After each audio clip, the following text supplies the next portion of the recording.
I want to start today's deep dive by asking you to visualize something. It's 2008.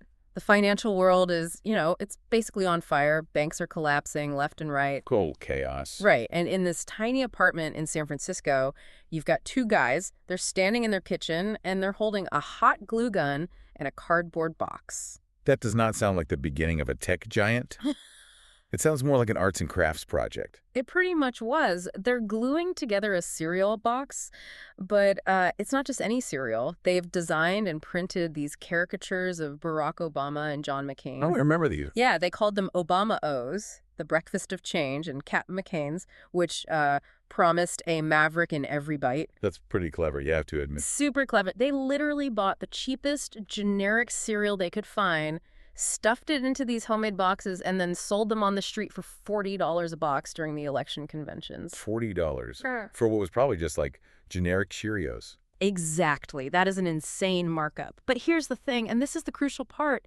They didn't do this because they had a passion for breakfast food. No, they did it because they were desperate. Completely. They were $30,000 in credit card debt. They were literally eating the leftover unsold cereal for dinner because they couldn't afford to buy groceries. And that 30 grand they made, That was the seed money. that was the seed funding for a little company called Airbnb. It's just an incredible story to go from hot gluing cardboard boxes in your kitchen to running a company that, as of today, in early 2026, we know generated over $11 billion in revenue last year. 11 billion. And that's exactly what we're unpacking today. We are doing a deep dive into the complete history of Airbnb Inc. We've gone through the archives, the financials, all the scandals, the regulatory fights, basically to figure out how a frantic attempt to make rent money turned into a global superpower.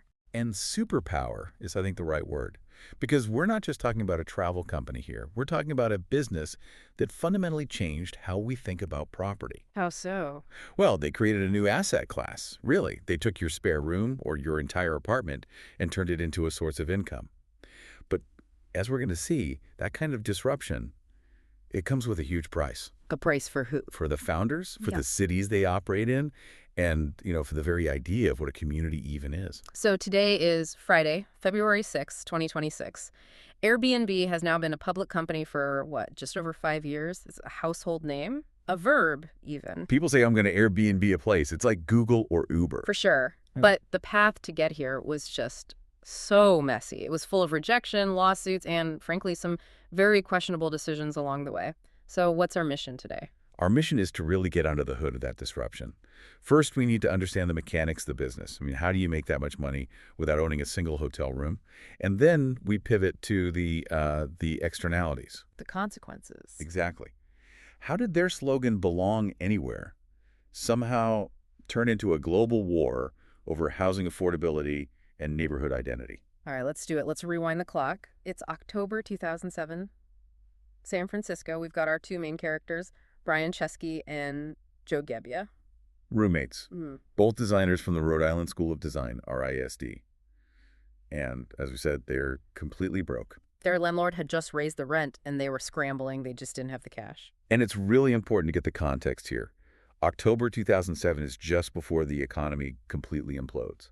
But in San Francisco specifically, there was something else going on. A huge industrial design conference was coming to the city. Right. And if you know anything about San Francisco, when a big conference like that hits. The hotels are gone. Capacity just hit zero. Everything was completely sold out. So this is that classic, necessity is the mother of invention moment. They didn't start with some grand vision to democratize travel. No, they started with a math problem. A very simple math problem. We need rent money. There are people coming to town who need a place to sleep. We have a living room. But they didn't have beds, which is key. They had air mattresses. And that's where the name comes from. Air, bed, and breakfast. That specificity is so important because it shows what they were actually offering. They weren't trying to be the Hilton. Not at all. They were offering a crash pad, a place to sleep, and maybe a Pop-Tart in the morning.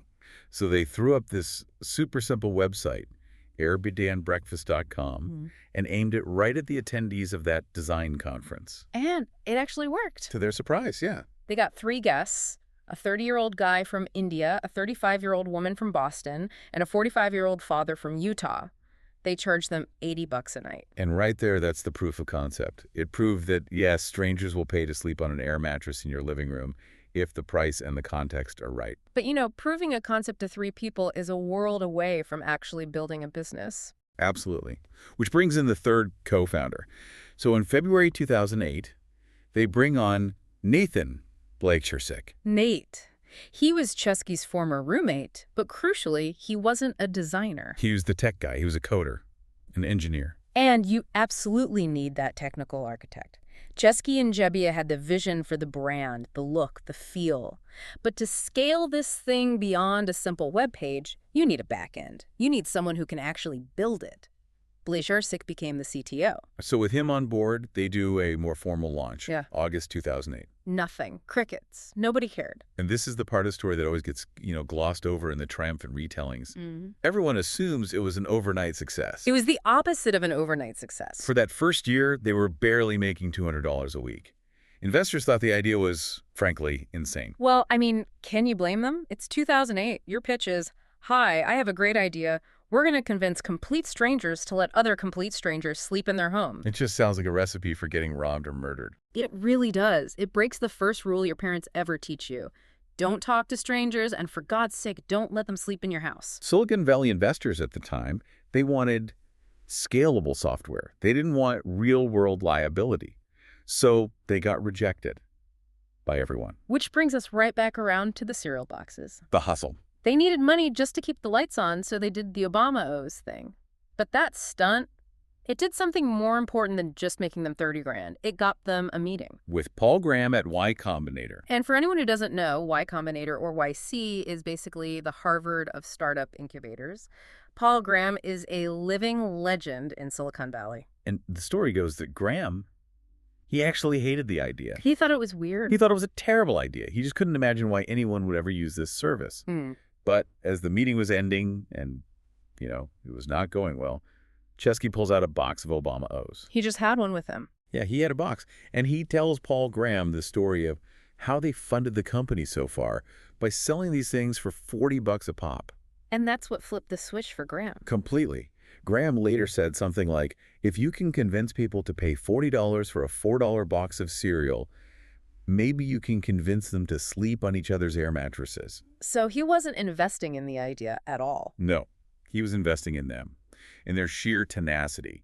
He famously called them cockroaches, which he meant as a compliment. Meaning you just can't kill them. You can't kill them. They will find a way to survive. So YC accepts them. January 2009, they get $20,000 for a 6% stake in the company. Wow, a $20,000 investment for 6%. That valuation is, it's just laughable today. It's nothing now, but back then it was a lifeline. Mm. But YC gave them something even more valuable than the money.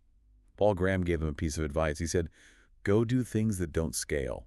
What does that even mean in this context? It means stop trying to be a huge tech company.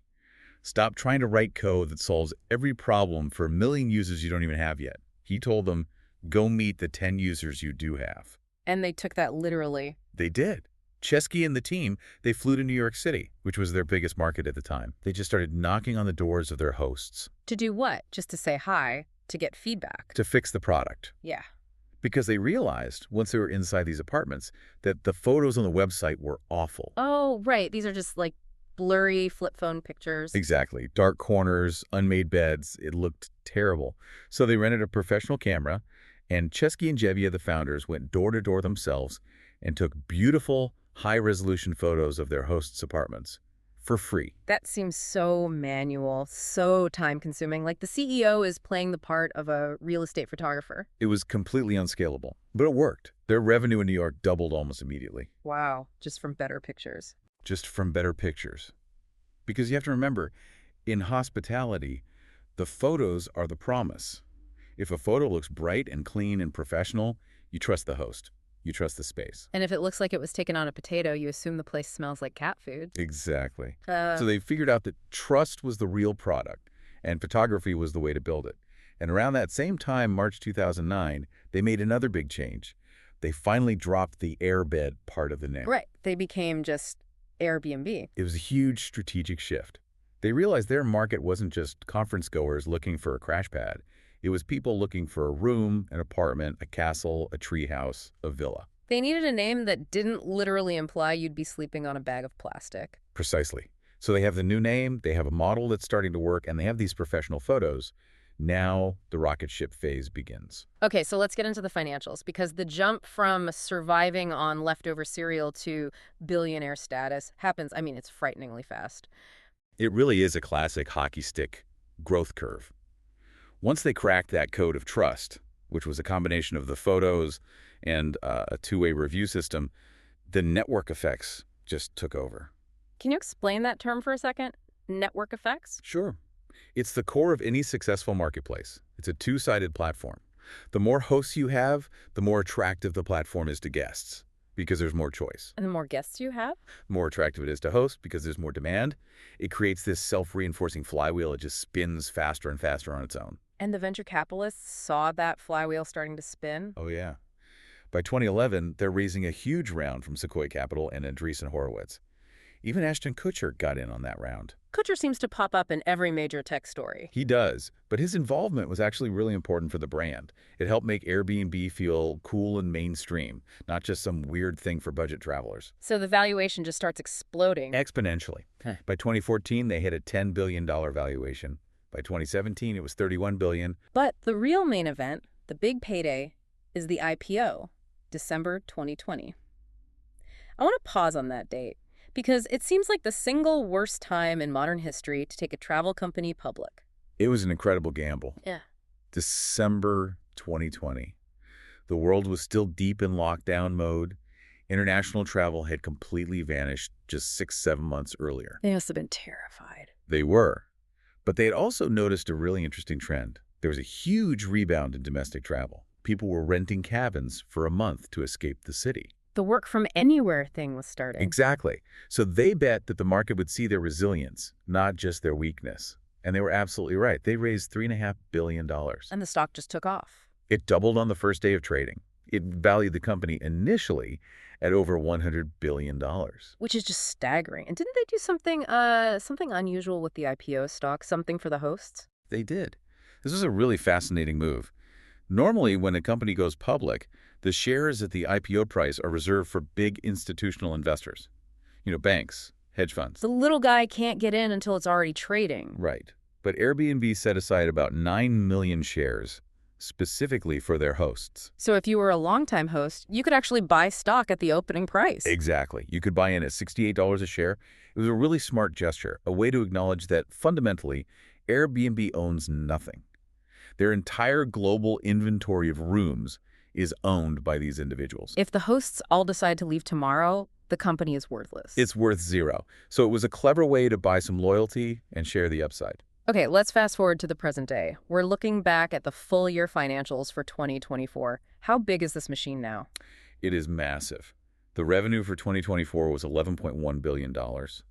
And the net income, so the actual profit, was $2.65 billion. That is a very, very healthy profit margin. It's huge. And you have to understand why it's so high compared to, say, a traditional hotel chain like Hilton or Marriott. Because they don't own the buildings. They own nothing.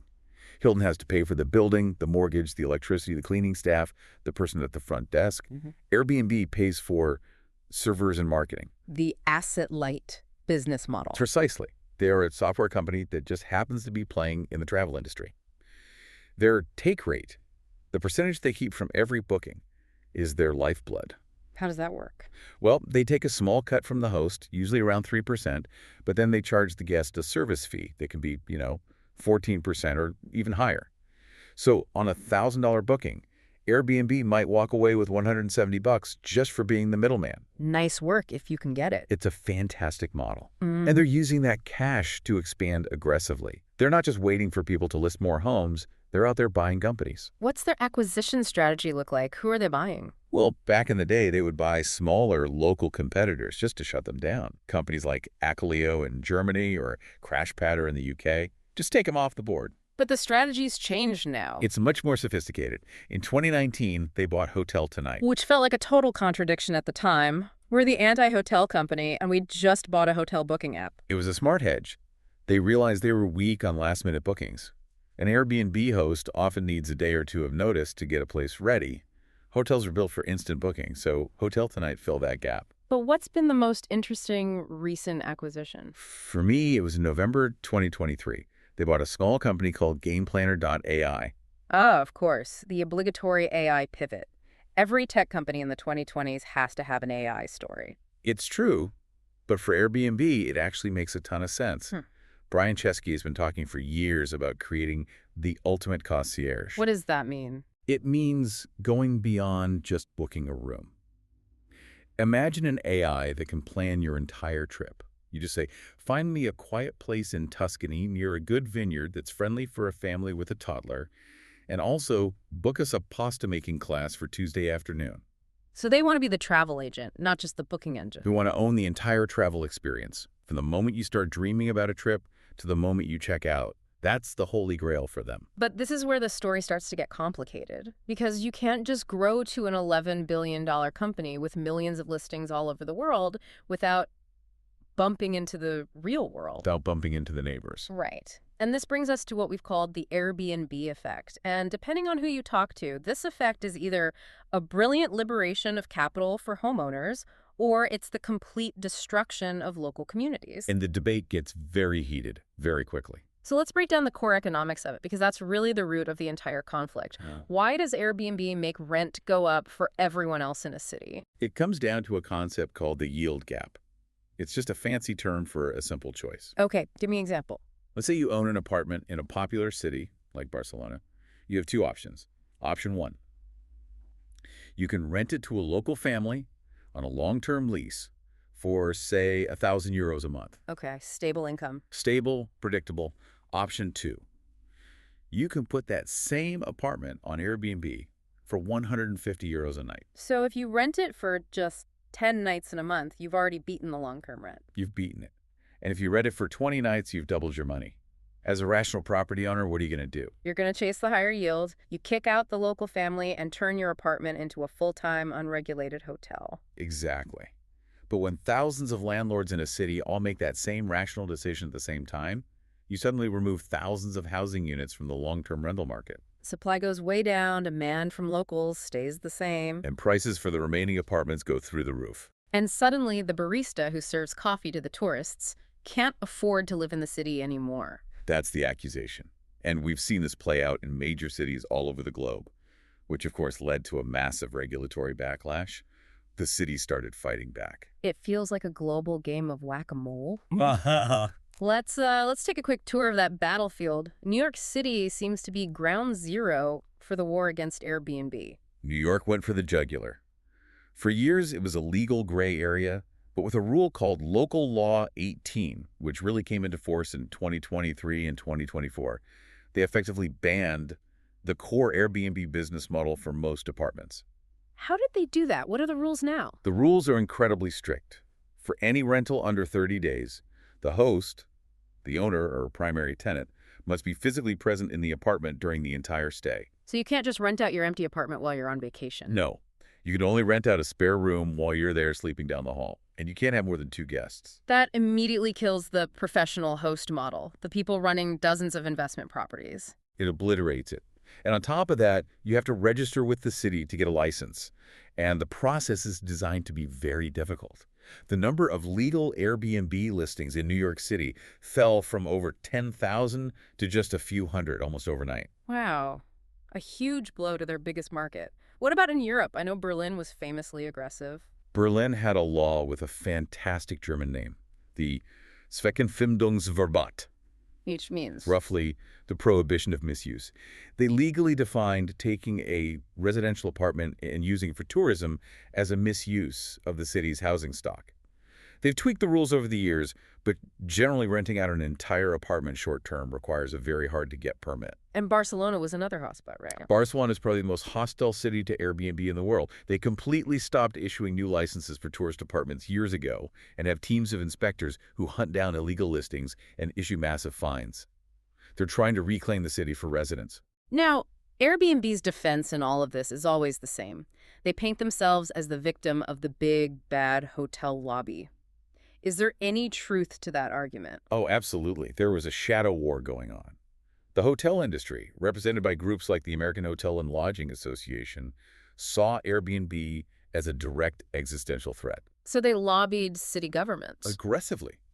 But their public argument was never, they're taking our customers. That's a weak argument. So what was their angle? Their angle was about fairness and safety. They would go to city councils and say, look, a hotel has to install fire sprinklers, pay millions in occupancy taxes, follow disability access laws, and carry extensive insurance. These Airbnb hosts are doing none of that. They're running mini hotels without any of the costs or regulations. If it walks like a hotel and quacks like a hotel, that was the argument. And Airbnb's counter-argument for years was Section 230 of the Communications Decency Act. The shield of the internet. The shield. They said, we're not a hotel company, we're just a website. We're a platform, a bulletin board. What the hosts do on our site is their business, not ours. But that legal shield has been getting weaker and weaker lately. It's crumbling. More and more, courts and regulators are saying that platforms are responsible for what happens on their platform. Which brings us to probably the darkest part of this whole story, safety. Because when you check into a Marriott, you have a baseline assumption of safety. There's a front desk, security, a brand to protect. But when you check into a stranger's guest house, you're basically on your own. And that lack of any standardized safety protocol has led to some truly horrific situations. The one that always goes viral, the one that taps into this primal fear, is the hidden camera. This is the thing that creeps people out more than anything else. For sure. And we're not talking about one or two isolated incidents. There have been thousands of reports over the years. People finding cameras hidden in smoke detectors, in digital clocks, even inside shampoo bottles in the shower. It's a complete violation of privacy. And for a long time, Airbnb's official stance on this was confusing, to say the least. What was their policy? Well, up until early 2024, they actually allowed cameras in common areas, like a living room or a hallway, as long as the host disclosed it in the listing. But nobody wants that. It feels like you're on a reality TV show. Guests hated it. And then came the CNN investigation in July of 2024. And that was a bombshell. It was. The report, based on internal documents and whistleblowers, revealed that when a guest reported finding a hidden camera, Airbnb's internal safety team didn't have a standard procedure to call the police. They didn't call the police. What did they do? They would conduct an internal investigation. They'd call the host, ask them about it, which, critics argued just gave the host time to remove the camera and destroy any evidence. The report basically suggested they prioritized avoiding bad press and potential lawsuits over making sure the host was actually prosecuted. That was the implication. And after all that public pressure, in March 2024, they finally changed the policy. They banned all indoor cameras, period. No exceptions. Living rooms, hallways, doesn't matter. If it's inside the property, it's banned. Better late than never, I suppose. But there's another kind of safety issue that plagued them for years, and that's safety from discrimination. The whole Airbnb while black hashtag. This issue really strikes at the core of the platform's original design, because in the early days, your profile photo was front and center. The host saw your face, the guest saw the host's face, everything was visible before the booking. And that led to bias. Massive bias. A Harvard study famously found that guests with distinctly African-American sounding names were about 16% less likely to be accepted for a booking than identical guests with white-sounding names. 16%. That is a staggering gap. It completely shattered their marketing slogan of belong anywhere. It proved that if you just give individuals the power to be gatekeepers, they will bring all of their implicit and explicit biases with them. So how do you fix a problem like that? You can't just send an email telling millions of hosts to stop being racist. You can't. You have to change the system. They brought in some heavy hitters, like former U.S. Attorney General Eric Holder, to help them craft new anti-discrimination policies. But the biggest and most effective change was a product change. What did they do? They started hiding the guest's photo. Now, as a host, you don't see what the guest looks like until after you have officially accepted their booking request. So you have to say yes to the transaction before you can see the person's face. Exactly. It forces the decision to be based on the guest's reviews, their profile information, and the economics of the stay, not on their appearance or perceived race. It hasn't solved the problem completely, but it was a major step. We should also touch on the party house era, because for a while there, especially in places like LA or Miami, it felt like every weekend there was a news story about a huge out-of-control party at an Airbnb that ended badly. This was a huge liability for them. People were renting these massive mansions specifically to throw ticketed events, and it was a nightmare. The neighbors were furious about the noise and the traffic, but worse, people were getting hurt. There were shootings, even murders at some of these unauthorized parties. So they just banned parties. They did. It actually started as a temporary measure during COVID to discourage gatherings, but they made the ban permanent and global in June 2022. But they didn't just publish a new rule, they built technology to try and enforce it. How can an algorithm know if I'm planning to throw a party? It looks for a combination of risk factors. It analyzes things like the age of the user, how far they live from the listing, the length of the stay, and the day of the week. So if you're like 21 years old, you live in the same city, and you're trying to book a 10-bedroom house for one night on New Year's Eve. The computer says no. The algorithm flags it as a high-risk booking and automatically blocks it before it can even be sent to the host. It knows you're looking for a venue, not just a place to sleep. Precisely. It's about preventing the problem before it happens. Okay, let's zoom out a bit. We've talked about neighborhoods. Let's talk about nations, geopolitics. Because when you operate in nearly every country on Earth, you inevitably get dragged into international conflicts. It's the curse of being a truly global company. You can't stay neutral. You have to make choices, and every choice you make is going to anger someone. The Israeli settlements in the West Bank are probably the most contentious example of this. Walk us through that whole flip-flop. It was pretty confusing. It was. So, in November 2018, under immense pressure from human rights groups, Airbnb announced they would delist 200 properties in Israeli settlements in the occupied West Bank. You take a moral stance. They did. Their statement said that they concluded these settlements were at the core of the dispute between Israelis and Palestinians. But then the backlash to the backlash began. The lawsuit started. Hosts in the settlements sued them. Several U.S. states threatened to divest their pension funds from Airbnb, accusing them of boycotting Israel. So in April 2019, they completely reversed the decision. They put the listings back online. But they didn't keep the money from those listings, right? That was their attempted compromise. They announced that they would allow the bookings to continue, but that they would donate all of Airbnb's profits from those specific listings to humanitarian aid organizations. An attempt to please everyone that probably ended up pleasing no one. That's usually how those things go. And then you have China. This is such a fascinating business case study. So many American tech giants have tried and failed to crack the Chinese market. Google, Uber, the list goes on. Airbnb really tried. They tried so hard, they created a whole separate Chinese brand name, Abeing, which translates to something like, welcome each other with love. They stored Chinese user data on servers within China. They bent over backwards. But in May of 2022, they just pulled the plug, shut down the whole domestic business. Why? It was a combination of things. On the one hand, the constant zero COVID lockdowns at the time were making domestic travel in China impossible, so the business was suffering anyway. But there was a deeper issue, wasn't there? Yes. The market structure is just different. In China, users live on super apps like Meituan or Ctrip. They want one app for their travel, food delivery, movie tickets, everything. A standalone app like Airbnb was always going to be a niche player. And the regulatory environment there must have been a nightmare. Extremely invasive. The Chinese government requires travel and hospitality companies to share guest data with them in real time. Who is staying where, when, their passport information. Airbnb had to comply with that, and it created a huge privacy headache. And for all that trouble, how much money were they actually making there? And that's the kicker. For all that effort and all those compromises, the domestic China business accounted for less than 1% of their global revenue. 1%. That's a shocking statistic. It really is. It shows that sometimes the total addressable market you see on a spreadsheet doesn't reflect the on-the-ground reality. It just wasn't worth the cost. Okay, let's pivot now to the modern era, post-scandals, post-China exit. We mentioned COVID earlier, but I don't think people really grasp how close Airbnb came to completely collapsing in 2020. It was a true near-death experience, an existential crisis for the company. In early 2020, as the world shut down, they lost $1 billion worth of bookings practically overnight. Their revenue dropped by 80% in just a matter of weeks. And that's when the layoffs happened. A quarter of the entire workforce, 1,900 people, were let go in a single day in May 2020. It was brutal. Brian Chesky wrote this very emotional, very famous letter explaining the cuts, but it was still a bloodbath. But then something unexpected happened. The great reshuffling began. The work-from-home revolution. Exactly. Wow. White-collar workers realized, hey, if my job is just on my laptop, why am I paying $4,000 a month for a tiny apartment in New York or San Francisco? They started looking for escapes.